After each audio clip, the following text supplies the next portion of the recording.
Assalamualaikum warahmatullahi wabarakatuh. Salam Jumaat yang penuh barakah. Di sini hari ini Tok Ki Kasturi daripada Terapi Awal Teratai. Okey. Hari ini untuk siaran directly di Masjid Al-Faizin Paris Semerah.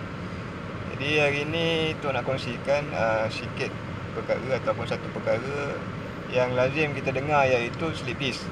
Perkara ni biasa yang Tok dengar dalam minggu ni memang agak kritikal.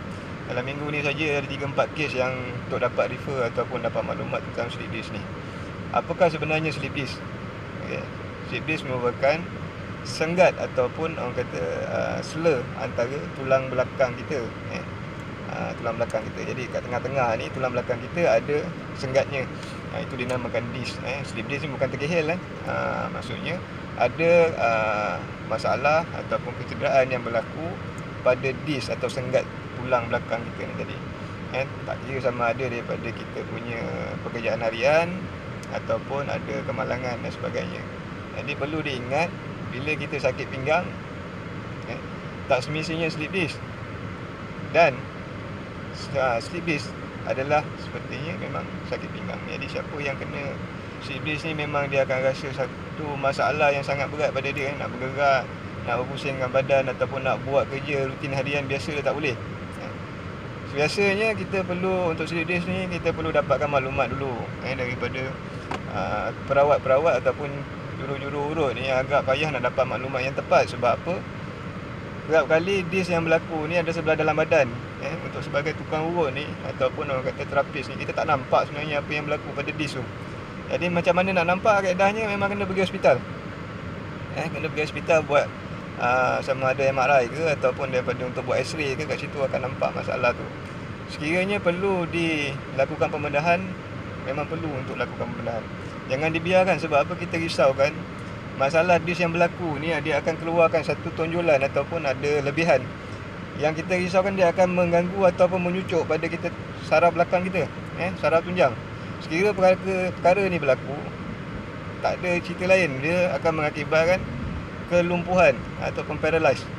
Jadi benda macam ini memang sangat dititik beratkan ataupun perlu diambil berat. Bukan kita main-main suka-suka kita pergi buat rawatan-rawatan ataupun urutan-urutan tanpa kita ketahui status sebenar kita, apa yang berlaku pada tulang belakang kita. Jadi jangan kata agak pergi urut tu boleh selesaikan masalah ni. Tak. Untuk menyelesaikan masalah sekiranya ada benjulan ataupun keluar lebihan tu, biasanya kalau hospital dia suruh akan buat operation dan buat scoop. Kalau pernah dengar perkataan ni, scoop, dia tarik keluar, dia kikis keluar disc tu. Ada yang ada pasang bracket, ada yang pasang orang kata disc yang lain, dia punya replacement disc. Jadi kat situ sebenarnya banyak perkara, bukannya hanya urutan tu boleh kurangkan. Cuma kita boleh melegakan saja untuk sikit keadaannya bila mana lepas berlakunya pembedahan, biasanya saraf kita agak tegang. Itu yang kita boleh kurangkan rasa kesakitan. Jadi untuk memulihkan ni memang tak ada. Memulihkan ni cara yang paling baiknya adalah kita tukar kita punya cara kita, pergerakan kita, posisi badan kita. Posisi badan tu kena betulkan balik. Tak boleh kalau dulu orang asyik membongkok, mencangkung kerja kita, angkat benda berat lebih daripada beban. Ini semua efek ataupun kesan daripada ataupun kesan yang akan berlaku sekiranya kita disc ni dia punya sebab dia, penyebabnya. Jadi kat situ kena kontrol, kena kawal. Ada yang juga yang dalam market sekarang ataupun dalam pasaran sekarang ada jual splint untuk tulang belakang. Jadi memang elok benda tu. Tok pun sarankan untuk pakai. Sebab apa? Dia boleh kontrol posture tulang belakang kita supaya pada keadaan yang cantik ataupun keadaan yang betul, tepat. Jadi kalau itu nak perlu pakai, tapi cemak dulu. Tak semestinya benda tu semua bagus. Tengok, sebab tu kena jumpa dengan doktor. Kita tak boleh persepsi sendiri, ikut cakap kawan-kawan, tak boleh. Sebab apa? Walaupun buat scooping, walaupun buat pembedahan, risikonya tetap ada. Risikonya tetap ada. Kadang-kadang 90-10, kadang 80-20. Kes yang terbaru yang Tok dapat adalah 80-20. Tapi sampai sekarang nak berjalan tak boleh. Agak sengah bisa tulang dia, pahanya, kakinya, semuanya daripada sebelah kiri kenanya menjadi belah kanan. Sebab itu dah kata kita tak boleh, kena jaga tulang belakang kita sebaik-baiknya. Sebab bila dah kena, agak sukar untuk dirawat. Ambil note dekat benda ni. Memang kalau bab-bab kesihatan ni ramai yang pandang enteng. ambil mudah, tapi bila dah kena nak diselesaikan tu agak payah, dengan kos yang banyak kita guna pakai, dengan kadang untuk rawatan-rawatannya yang bukannya mudah, terpaksa kita tanggung kesakitannya. Jadi kat situ kena ambil faham, ambil peringatan. Bukan setiap kalinya kita buat sesuatu tu tak ada kesan pada badan, sebab kita menggunakan badan kita sepenuhnya, sendi-sendi kita, tulang-tulang kita, saraf kita. Jadi bila peringatan-peringatan ataupun sharing yang kami bagi ataupun Tok sampaikan ni, sila ambil note ataupun peringatan, sebab Tok dah jumpa keadaan ni dan Tok tak nak ada antara kita yang lain yang tak kena, tapi bila abaikan jadi kena yang masalah yang sama. Jadi kita cuba untuk membantu supaya mengelakkan perkara ni berlaku. Sebab bila dah kena, faham-faham sendirilah. Jadi itu yang pesanan Tok kali ni di hari Jumaat yang berkah ni.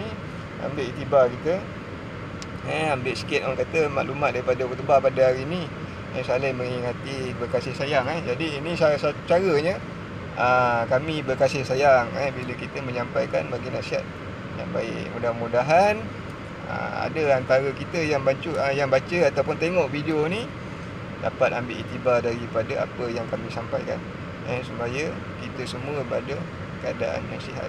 Itu yang kita nak. Sebab kesihatan adalah nikmat Allah Ta'ala. Bila ditarik, biasanya kita kata itu rezeki. Itu satu orang kata peringatan ataupun orang kata satu kasih sayang daripada Allah Ta'ala, pengampun dosa. Memang betul. Sihat juga adalah orang kata cara kita yang patutnya kita pada badan ni, bukan sakit yang kita minta, tapi kena jaga betul-betul. InsyaAllah sikit pesanan yang tu nak sampaikan supaya sama-sama kita boleh manfaat di antara apa benda yang kita cuba sampaikan ni. Jadi boleh dikongsikan, boleh diberi peringatan pada yang lain-lainnya. Biasa yang berlaku untuk sleep-beast oleh kerana posture badan yang kurang sesuai. Yang keduanya, mengangkat barang-barang yang berat lebih daripada beban yang sepatutnya.